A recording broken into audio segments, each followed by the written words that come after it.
Everyone, welcome to my YouTube channel Hardy Stocks. ఈరోజు నేను హైదరాబాద్ ఒక చిన్న బర్త్డే ఫంక్షన్కి వెళ్తున్నా మా రిలేటివ్స్ది. అండ్ మోర్ ఓవర్ మా తమ్ముడిని కలుస్తున్నాను అనమాట. వాడు గుజరాత్లో ఉంటాడు. సో హాలిడేస్కి వచ్చాడు, ఇప్పుడు వరకు కలవలేదు, ఇప్పుడు కలుస్తున్నా. అండ్ ఈరోజు మా ఫన్ ఏంటి, మేము ఎలా ఉంటాం, ఎక్కడికి వెళ్తున్నాం అంతా బ్లాగ్ చూపిస్తాను, చూసేయండి. ఇంట్లో నుంచి అయితే మార్నింగ్ 7కి స్టార్ట్ అయిపోయాము. బికాస్ మా ట్రైన్ 7:45కి ఉంది మార్నింగ్. నార్మల్ ట్రైన్ జర్నీస్ చేశాను, కానీ హైదరాబాద్కి ట్రైన్ జర్నీ ఇదే ఫస్ట్ టైం నేను. సో క్లైమేట్ అయితే చాలా బాగుంది. మధ్యలో బ్రేక్ఫాస్ట్ అయితే కంప్లీట్ చేసుకున్నాము. ఫైనలీ స్టేషన్కి కూడా రీచ్ అయిపోయామన్నమాట. మేము ఎగ్జాక్ట్ టైంకి వచ్చాము. వచ్చిన 5 మినిట్స్కే ట్రైన్ కూడా వచ్చేసింది. సో ఇదే మా ట్రైన్ అనమాట. ఇప్పుడు మేము వెళ్ళబోయేది ఇందులోనే. ఐ థింక్ శాతవాహన ఎక్స్ప్రెస్ అనుకుంటా. మేమైతే సెకండ్ సీటింగ్ బుక్ చేసుకున్నాము. క్లైమేట్ అయితే నిజంగా చాలా బాగుంది ఈరోజు. మా హస్బెండ్ ఏమో ఫోన్ చూస్తున్నాడు, నేనేమో మంచిగా క్లైమేట్ ఎంజాయ్ చేస్తున్నా. మా జర్నీ మొత్తం మంచిగా నేచర్లో ఉందన్నమాట. ఈ ట్రైన్ జర్నీ మొత్తం మధ్యలో ఇలా సమోసా అయితే తీసుకున్నాము, ఆకలేస్తుందని. లిటరల్లీ ఇంత ప్రశాంతంగా నాకు ట్రైన్ జర్నీ ఇదే అనమాట. ఎప్పుడు చుట్టుపక్కల హడావుడి ఉండేది, ఈసారి ఎంత పీస్ఫుల్గా ఉందో. చాలా ఫాస్ట్గా అయిపోయింది అనమాట మా ట్రైన్ జర్నీ. ఫైనల్లీ మేము హైదరాబాద్ కూడా రీచ్ అయిపోయాము. సో మా డ్రాపింగ్ స్టేషన్ అయితే కాచిగూడ అనమాట. యాక్చువల్గా మేము మాదాపూర్ వెళ్ళాలి, బట్ మా ట్రైన్ ఎక్కడ స్టాప్ లేదు. సో ఫైనల్గా కాచిగూడలో అయితే దిగిపోయాము. ఇంకా కిందకైతే వచ్చేసాము. ఇదే మేము ఇప్పుడు వచ్చిన ట్రైన్. చూసారు కదా, క్లైమేట్ అయితే నాకు లిటరల్లీ ఎంత పీస్ ఉందంటే చాలా బాగుంది. ఇంకా మేము ఆటో మాట్లాడుకొని నారాయణగూడ మెట్రో స్టేషన్కి అయితే వెళ్ళిపోయాము. బికాస్ మేము ఇంటర్చేంజ్ అవ్వాలి, అది కూడా ప్యారెడ్ గ్రౌండ్లో అనుకుంటా. నారాయణగూడలో ఎక్కి ప్యారెడ్ గ్రౌండ్లో ఇంటర్చేంజ్ అయ్యి మాదాపూర్ వెళ్తున్నాము. సో ఇంటర్చేంజ్ అయితే అయిపోయామన్నమాట మేము. ఫైనలీ మాదాపూర్ కూడా రీచ్ అయిపోయాము. ఇక్కడ సమోసాను ఫ్యాంటా తీసుకొని హోమ్కి అయితే స్టార్ట్ అయిపోయాము. యాక్చువల్గా ఈవెంట్ ఏమో నైట్ ఉంది, సో మార్నింగ్ స్టార్ట్ అయిపోయాము.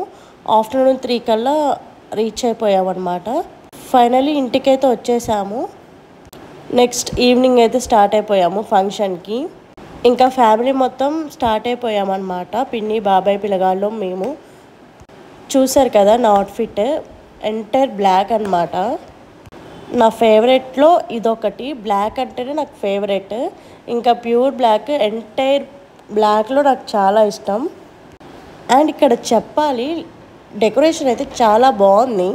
అండర్ ద సీ థీమ్ అయితే పెట్టారు. ఎంట్రన్స్లో ఇట్లా మెర్మైడ్స్తో అయితే అట్రాక్టివ్గా పెట్టారు. చాలా యూనిక్ కాన్సెప్ట్ కదా, నాకు కాన్సెప్ట్ నచ్చింది. సో బాయ్ థీమ్ అనమాట, లైక్ అండర్ ద సీ కదా, మొత్తం బ్లూ థీమ్ ఉంది. యాక్చువల్గా మా బావగారి వాళ్ళ బాబుది బర్త్డే ఫంక్షన్ అనమాట.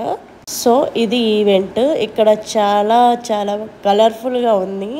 ఎంటైర్ హాల్ మొత్తం డిఫరెంట్ టైప్స్ ఆఫ్ ఫిష్ గెటప్స్లో చాలామంది ఉన్నారనమాట. అండ్ స్టేజ్ కూడా సింపుల్గా క్యూట్గా ఉంది. ఇంకా మనకి ఇలాంటి ఫన్ యాక్టివిటీస్ కనిపించినప్పుడు అసలు ఆగాం కదా. సో ఇక్కడికి వచ్చేసి ఐస్ క్రీమ్ ఈ గేమ్ అయితే ఆడుతున్నాము.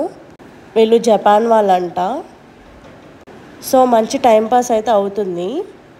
లైక్ కిడ్స్కి కానీ, అడల్ట్స్కి కానీ, పేరెంట్స్ కానీ ఎవరైనా ఆడుతున్నారు. ఇంక ఇలాంటి ప్లేసెస్లో ఇలాంటి ఉన్నప్పుడు అందరూ చిన్నపిల్లలు అయిపోతారు కదా. సో కొంచెం సేపు నేను కూడా ఆడుకున్నా అనమాట. అండ్ ఇక్కడ ఒకరి తర్వాత ఒకరు క్యూ అయితే కడుతున్నాము, ఇట్లా ఈ ఐస్ క్రీమ్ తీసుకోవటానికి, ఫన్ యాక్టివిటీ చేయటానికి. ఇక్కడ మొత్తం రిలేటివ్స్ ఉన్నారు. చాలా మంచి టైంపాస్ అయిందనమాట. ఈవెంట్ కూడా చాలా బాగుంది. అండ్ మోర్ ఓవర్ చాలా ఫన్ యాక్టివిటీస్ పెట్టారు. ఇంక ఇక్కడైతే మ్యాజిక్ షో కూడా పెట్టారనమాట. వాళ్ళు మ్యాజిక్ షో లైవ్లో చేస్తున్నారు. ఇవన్నీ వచ్చిన వాళ్ళకి బోర్ కొట్టకుండా ఉంటాయి, అలానే ఎంటర్టైన్మెంట్ ఉంటుంది.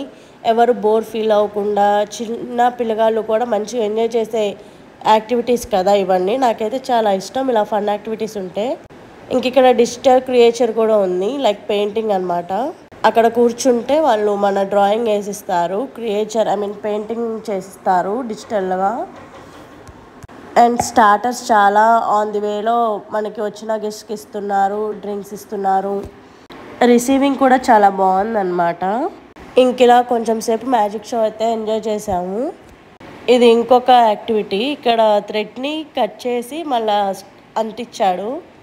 మ్యాజిక్ చాలా బాగుంటుంది, బట్ అది అందరికీ రాదు. బట్ కొంచెం కొంచెంలోనే అవంతా ఉంటాయి కదా. సో అందరూ అయితే యాక్టివిటీస్ని బాగా ఎంజాయ్ చేస్తున్నారు, ఎప్పుడు ఈవెంట్ స్టార్ట్ అయిపోతుంది అని. సో ఈవెంట్ అయితే నియర్లీ 9కి అలా స్టార్ట్ అయిందనమాట. ఇంకా ఇది కూడా ఒకటి డిజిటల్ ఫోటోనే, ఇక్కడ గ్రూప్ పిక్ అనమాట. మా అమ్మమ్మ వాళ్ళు అత్తయ్యలు అందరూ కలిసి మంచిగా పిక్ అయితే తీయించుకుంటున్నారు. ఇంకొకటి ఇటు సైడ్ ఎంట్రన్స్ కూడా స్టార్ట్ అయిపోయింది, బట్ నేను వీడియో తీయలేకపోయాను, నేను పిక్స్ దగ్గర ఉన్నాను. ఇటు ఎంట్రన్స్ స్టార్ట్ అయిపోయింది, బట్ ఎంట్రన్స్ అయితే చాలా బ్యూటిఫుల్గా మెస్పరైజింగ్గా ఉందన్నమాట. స్టేజ్ మీదకి అయితే వెళ్ళిపోయారనమాట మా అక్క, బావ, మా అత్తయ్య వాళ్ళు అందరూ. సో అందరూ కేక్ కటింగ్ కోసం వెయిట్ చేస్తున్నారు. ఇంకా చిన్నపిల్లలందరూ స్టేజ్ మీద గ్యాదర్ అయిపోయారు. అండ్ ఆ స్మోక్, ఆ బబుల్స్ ఇవన్నీ చాలా క్యూట్ ఉన్నాయి. చిన్నపిల్లగాళ్ళు అయితే చాలా బాగా ఎంజాయ్ చేశారు ఈవెంట్ మొత్తము, బికాస్ ఫన్ యాక్టివిటీస్ అయితే చాలా ఉన్నాయి. ఫైనల్లీ కేక్ కటింగ్ కూడా అయిపోయిందనమాట. పార్టీ అయితే చాలా బాగా ఎంజాయ్ చేశాను. నెక్స్ట్ మేమైతే డిన్నర్కి వెళ్ళిపోయాము. డిన్నర్ కూడా చాలా మంచి ఐటమ్స్ పెట్టారు, లైక్ బిర్యానీ, నూడిల్స్, సూప్స్, ఇంకా వెజ్ వాళ్ళకి పప్పన్నం, ఇలా చాలా పెట్టారనమాట. ఏ ఈవెంట్లో అయినా ఫ్యామిలీ ఫోటో అయితే ఇంపార్టెంట్ కదా. సో మేము కూడా ఫ్యామిలీ ఫోటోకి అయితే వచ్చేసాము. మెయిన్ థింగ్ నేను చెప్పలేదు, నాకు ఇక్కడ అక్క డ్రెస్ అయితే లిటరలీ చాలా బాగా నచ్చింది. ఈవెంట్ మొత్తంలో dress highlight. That's it guys. ఇక్కడ వరకు చూసినందుకు చాలా థ్యాంక్స్ అందరికీ. And please to like, share and subscribe to my YouTube channel Hardy Stocks. ఇక్కడ కొన్ని క్లిప్స్ అయితే యాడ్ చేశాను, చూసి ఎంజాయ్ చేయండి.